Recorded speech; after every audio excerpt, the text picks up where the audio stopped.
I stood firm as her words cut through the air. I didn't fling the glass in my hand, didn't shout, didn't ask her to repeat herself.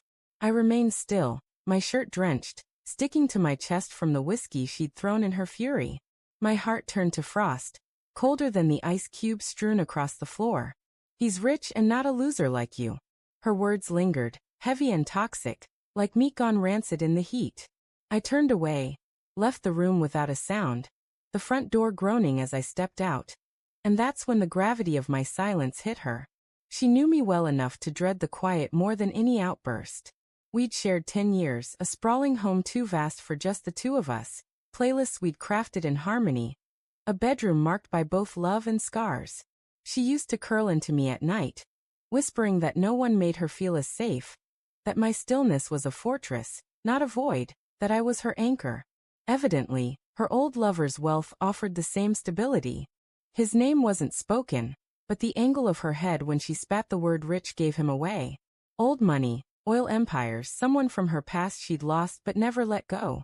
I'd had my doubts, meals left untouched, smiles that never reached her eyes, business trips with no suitcase in sight.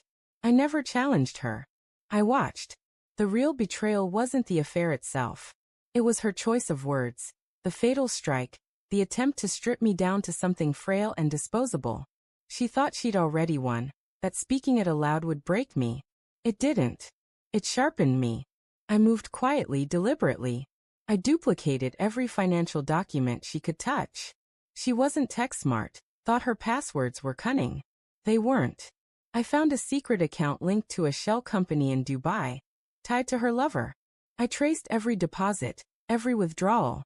Then came the phone records, burner lines. A private investigator verified what I'd already unraveled.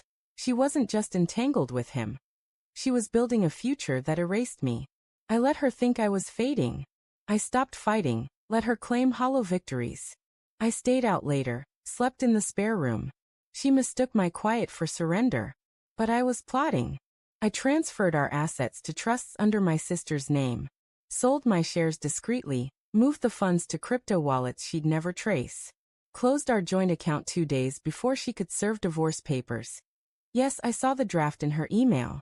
I also read her message to her lover. Once this is over, we'll be free. He'll be fine. He's used to being less than enough. She didn't grasp the peril of a man already hollowed out. I filed first, armed with proof, surveillance footage, GPS data, transaction logs. I knew the law, had studied it long before I became a tactician. I wasn't just ending our marriage. I was dismantling her reality. The confrontation was measured, no need for drama. One evening, I entered the living room, a thick envelope in hand. She was on the phone, chuckling softly, probably with him. I placed the envelope on the table. She looked up, annoyed. "What's this?" she asked.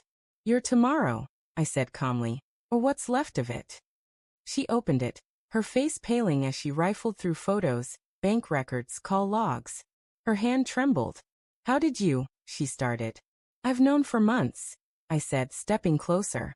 "You tried to erase me. I chose to stay." Her eyes welled up, and for a moment, I thought she might beg. But her pride kept her rigid. So I handed her the final blow. A court order freezing our accounts, denying alimony due to her infidelity and hidden funds. And the best part, her lover's wife. Yes, he was married, seemingly content. I sent her everything. The fallout was swift.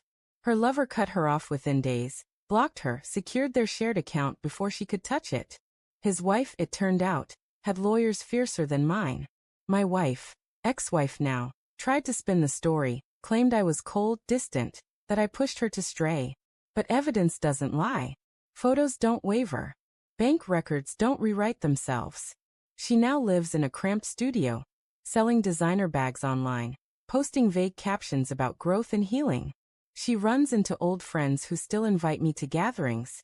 I know because they send me photos. She looks thin, not in a vibrant way. She tried contacting me once, but I blocked her call. Sent a handwritten note, claiming she didn't mean it like that I'd always be the man she should have valued. I didn't reply. I don't owe her closure. I gave her consequences. Some nights, I revisit it. The moment she realized I wasn't retreating but advancing toward the final strike. She lit the fuse, and I burned the house down after securing everything that mattered. She thought she'd destroyed me. But you can't destroy someone who rebuilds in the dark. You can only watch as they walk away with it all. And that's when it hit her. Not the spilled whiskey, not my silence, not even the envelope. It was the moment she saw I wasn't the fool she thought she'd married. I was the reckoning she'd called forth.